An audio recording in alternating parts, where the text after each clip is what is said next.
Noong nagkakaisip na kasi ako dito, may tubuhan dito yung Rojas. Tapos yung mga tao rito, doon talaga sila nagtatrabaho sa tubuhan na yon. Yung kwento kasi ng lola ko na Hacienda Rojas nga daw po yon. Ngayon doon sila nagtatrabaho. Noong matapos na yung mga tubuhan na yan, parang hindi sila binayaran eh. Inaward niya yon sa mga taong trabahador niya. Parang ganun yun, nakwento ng lola ko. Tapos noong inano niya, yung nabuwi sila, may klowa sila eh. Tapos ngayon, itong huli na, nalaman lang na namin na binabawi niya na yon. Nagpunta po dyan yung secretary noong Rojas na nagpatawag po ng meeting sa barangay hall. Sabi paalisin daw nga po kami rito. Tapos kung paalisin po kami dito, bibigyan daw naman po kami ng location doon sa Nasugbo ng Luok doon, sa malayo doon. Basta malayo siya sa bayan. Malapit na doon sa bundok na yun. Ngayon yun po ang aming ipinaglalaban kasi ang inaano dito ng mga tao, dito nagtandaan sila, yung sali na lang ng sali sa mga anak. Dapat naman po wag nila kami paalisin dito.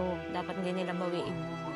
Kasi nga ito na talaga nagtandaan ng mga tao. Dito na paano yung pag-aaral ng mga bata namin. O pag pinaalis kami, buti ba yung bibigyan nila kami doon lupa lang. Wala namang bahay. Paano naman yung halimbawang walang pampagawa, di sa lupa kami hihiga. Yun ang pinaglalaban dito ng mga tao na wag makuha.